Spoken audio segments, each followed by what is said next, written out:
Hello students, आज हम UP board class 10th की second poem the psalm of life पढ़ेंगे। The psalm of life H.W. Longfellow ने लिखी है। साम का मतलब यहाँ पर भजन या गीत से और लाइफ में जीवन। The psalm of life means जीवन का भजन या जीवन का गीत।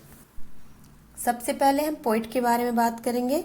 हेनरी वर्ड्सवर्थ लॉन्गफेलो अमेरिका के एक बहुत ही फेमस पोइट रहे हैं।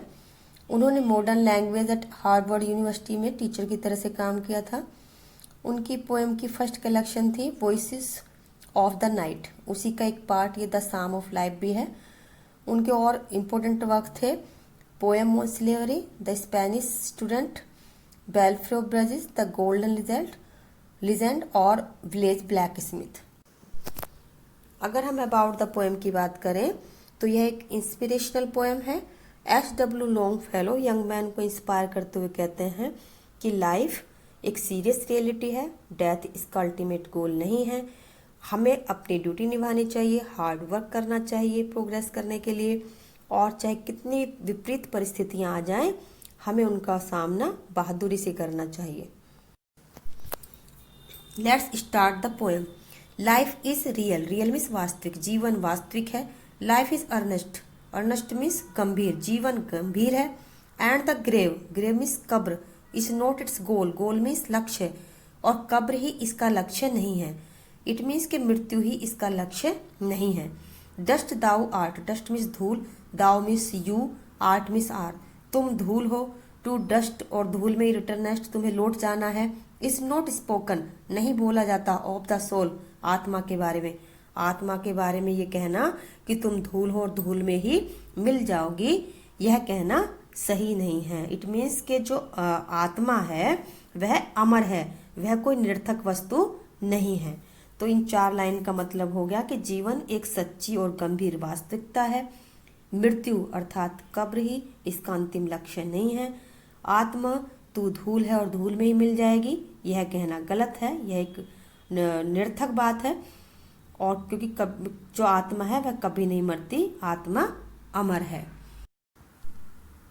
In next stanza the poet says not enjoyment and not sorrow. Not enjoyment, enjoyment means pleasure, खुशी, ना ही खुशी, एंड नॉट सोरो, और ना ही दुख। इज अवर डेस्टाइंड एंड और वे, डेस्टाइंड मीन्स प्री डिसाइडेड, पहले से ही तय, और एंड और वे मीन्स निर्धारित लक्ष्य और उद्देश्य। तो पोइट कहना चाहते हैं कि ना ही खुशी और ना ही दुख हमारे पहले से निर्धारित लक्ष्य उद्देश्य होने चाहिए। उनका कहने का मतलब है कि खुशी के टाइम हमें ज्यादा खुश नहीं होना चाहिए और दुख के टाइम दुखी होकर के टाइम वेस्ट नहीं करना चाहिए। बट टू एक्ट, बल्कि हम एक्टिव रहें, हम काम करें।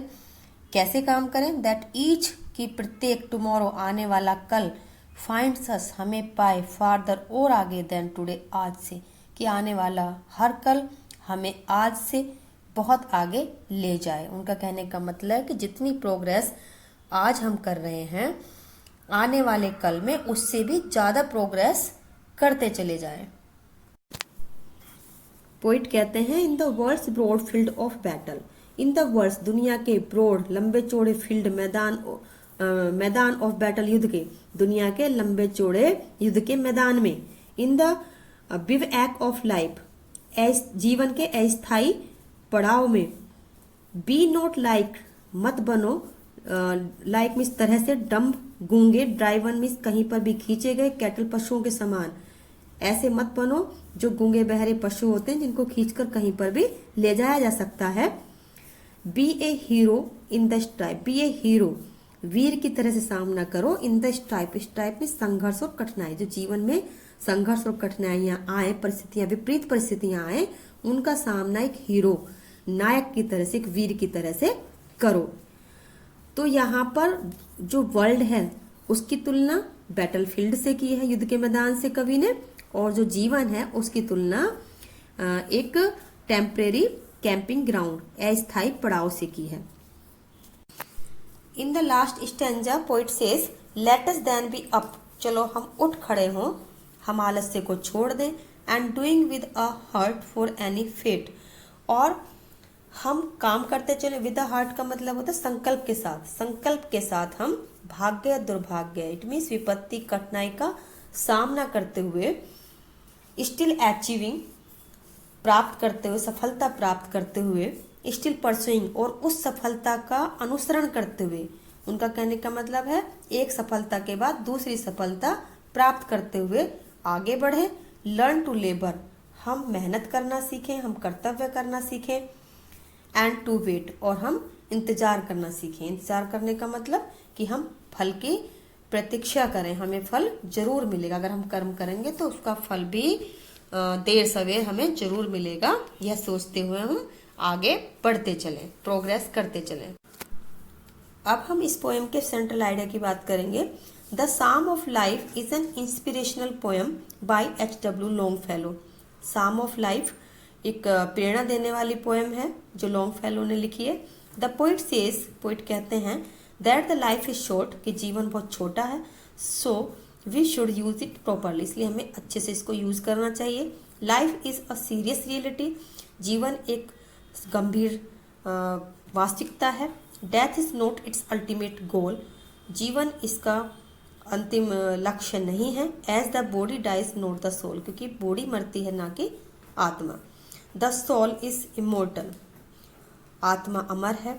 We should face the difficulties of life like a hero, हमें जीवन की परेशानियों का सामना एक हीरो की तरह, नायक की तरह, वीर की तरह करना चाहिए। We should give up the idleness, हमें आलस्य छोड़ देना चाहिए। And start working hard to make progress day by day, और दिन प्रतिदिन प्रोग्रेस करने के लिए हमें काम करना शुरू कर देना चाहिए।